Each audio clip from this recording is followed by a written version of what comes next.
Oi pessoal, eu vim aqui hoje para responder essa pergunta sobre ciclo completo. Por que propriedades pequenas não conseguem fazer ciclo completo? É importante deixar claro que sim, elas conseguem fazer ciclo completo. O que eu pondero sempre sobre o ciclo completo é o quanto ele é vantajoso em termos de lucratividade, e aí quando a gente fala de área pequena, no equilíbrio das empresas dentro dessa área. Porque são 3 empresas, como eu sempre falo aqui para vocês, é equilibrar 3 sistemas, na verdade, dentro de uma empresa. Nós estamos falando de uma cria, de uma recria engorda de machos e de uma recria engorda de fêmeas. E nós precisamos equilibrar tudo isso. O que acontece? A cria, ela tem que fornecer para a recria engorda de machos e tem que fornecer para a recria engorda de fêmeas. Hoje eu vou deixar aqui um exemplo, tá? Uma propriedade hipotética aí de 100 hectares de pastagem. Como que eu equilibro nesses 100 hectares de pastagem essas atividades? Eu não tenho 100 hectares para cria, eu tenho uma porcentagem para cria, uma porcentagem para recria engorda de machos e uma porcentagem para recria engorda de fêmeas. E dentro dessa recria engorda de machos e de fêmeas, eu ainda preciso equilibrar, porque meus machos, eles vão demorar mais para sair, o ciclo deles é um pouco mais longo do que as minhas fêmeas, que atingem peso e saem logo. E aí eu vou deixar aqui para vocês, nessa imagem aqui, uma análise de um sistema de 100 hectares no ciclo completo na minha região. Então eu precisei utilizar preços regionais, tá? De arroba, de bezerro. E aí vamos pensar que tudo isso é muito dependente de números, de índices e de taxa de lotação e de GMD, tá? Então, para eu equilibrar essa cria, eu consegui achar o ponto de equilíbrio dela em 66 hectares. Porque eu tenho 100 hectares, mas meus 100 hectares não são para cria. Eu preciso demandar gado da minha recria engorda também. Eu preciso de área para os meus machos, eu preciso de área para as minhas fêmeas. Então, não são 100 hectares para cria. E aí, achando esse ponto de equilíbrio em 66 hectares, como que eu cheguei nisso? Eu preciso pensar nos padrões de lotação. Eu trabalhando aí, vamos falar de realidade, tá? Das pastagens brasileiras. Então, trabalhando aqui 1.0 numa cria e 1.2 numa recria engorda de macho e de fêmeas. Eu não analiso as atividades com a mesma taxa de lotação. A cria precisa ser analisada um pouco abaixo da recria engorda de macho e de fêmeas. Depois vocês me deixem uma pergunta que eu vou responder o porquê eu não analiso no mesmo potencial. Mas vamos lá, com 1.2 uma cria, quando a gente joga índices bons, tá? Eu joguei um índice de preenche muito bom, eu tô falando de uma atividade muito bem planejada. Então eu joguei um índice de preenche muito bom de 85% e eu joguei taxa de mortalidade de bezerro e taxa de aborto bem baixa. Tá? Então, a gente tá falando aí de uma cria muito boa, ela vai fornecer aí, dentro da taxa de lotação, 52 matrizes, vai fornecer 40 desmamas.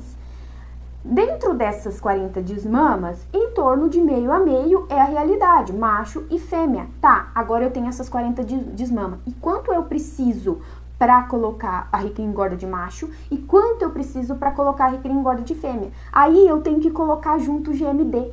Eu tô falando de um GMD aqui anual muito bacana também, muito bem planejado, tá? Pra gente conseguir na média ano 500 gramas dia, tá? Média anual. A gente tem a variação, claro, em função das épocas, tá? Então, qual que é o equilíbrio dessas duas áreas? Eu ainda tenho 23% para os machos da minha área e 11% para as minhas fêmeas. Por que isso? Porque as minhas fêmeas, são 20 animais e elas precisam de menos área do que os meus machos, porque elas são mais rápidas para sair. Como que eu tenho que analisar isso, tá? Como que eu acho esse equilíbrio? A minha cria, ela tem que fornecer anualmente o tanto que sai. Então, a minha capacidade de tirar fêmeas anualmente são 20. Quer dizer que da minha cria tem que vir 20. Do mesmo que vocês têm que pensar que é uma indústria. Do jeito que está saindo essas 20, tem que estar entrando essas 20. Então, é o potencial de abate que vai dizer quanto que eu posso colocar, tá? Então, saiu 20. Entrou 20 das minhas desmamas. É assim que eu equilibro minha área, jogando os meus índices da cria, jogando os meus índices da recria engorda de macho e de fêmeas, tá? E aí eu cheguei em um custeio, isso aqui vocês precisam fazer, qual é o custeio? De sanidade, de nutrição, de reprodução, todo esse custeio da atividade. Despesa com compra de animais, eu tenho uma despesa com compra de animais na cria, seja uma reposição de touros, ou seja ainda os meus animais que eu vou repor as minhas matrizes de descarte. Ou eu vou repor de fora, ou eu vou repor com as minhas. Só que as minhas, elas têm um custo, tá? Então, por isso que existe uma despesa com compra de animais. Na recria engorda de macho e de fêmea, não existe essa despesa com compra de animais.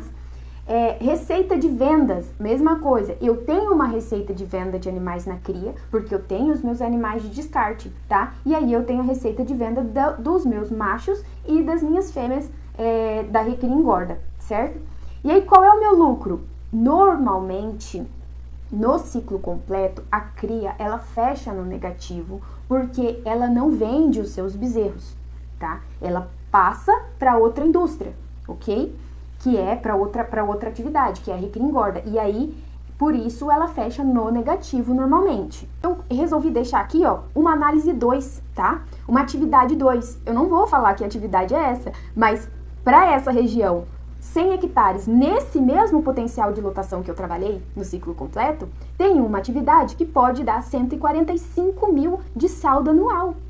E aí nós estamos falando de uma diferença no saldo anual de 58 mil. Uma área pequena é muita diferença, isso faz diferença no bolso do produtor. E aí cabe a ele decidir se ele quer continuar nisso ou se ele quer atingir ganhos maiores. Outra coisa bastante importante de dizer, e até por isso que eu voltei essa foto aqui, ó, é do ciclo, tá? Isso, o giro de caixa, ele impacta bastante, principalmente em áreas pequenas, porque não tem volume de animais, né? O volume é pequeno. Isso impacta muito o quanto o caixa tá entrando. A gente é dependente de estar girando caixa, de ter entrada, né? E aí, a gente tá falando aqui, ó, em 39 meses, de 29 meses a 39 meses para esses animais saírem, para fazer giro de caixa. 29 meses com uma recria engorda de fêmeas, nós temos que pensar que nós temos todo o período de gestação, todo o período que esse animal tá sendo criado até seus 8 meses, em média, para uma desmama, né? E aí todo o período de recria engorda. Então, no melhor dos cenários, nós estamos tirando uma fêmea com 29 meses e um macho com 39 meses. Isso pensando em algo bem planejado, em algo que a pasto, num custo menor, mas muito bem planejado, com um ciclo rápido. Eu acho importante fazer duas últimas considerações aqui, tá? Uma, estou trabalhando no potencial de taxa de lotação da maior parte das pastagens brasileiras, tá? Para todas as atividades do ciclo completo. Porque alguém vai vir e vai falar assim, nossa, mas trabalhou só isso de matriz? Nós estamos falando de uma atividade que tem todas as categorias dentro dela. Quando a gente coloca isso para número de cabeças, nós estamos falando em mais de 150 animais. Porque nós temos vacas, nós temos touro, nós temos bezerro, que está ao mesmo tempo em que tem animal ali desmamado já na recria e engorda de macho e de fêmea. Então, no número de animais, nós estamos trabalhando com mais de 150 animais nessa área, tá? Mais adequado para a taxa de lotação. Outra consideração importante é que alguém vai falar assim, nossa, mas poderia intensificar isso aí e trabalhar muito mais? E sim, a intensificação é um passo importante para quem consegue trabalhar o básico muito bem feito, tá? Se você subiu esse degrau, conseguiu atingir esse ganho, poxa, intensifica que você vai ganhar muito mais. Só que pensa que tem atividade que já tá quase no topo da intensificação, tá? E tem atividade que ela ainda tá ali embaixo, e a hora que você intensificar, você ganha muito com ela.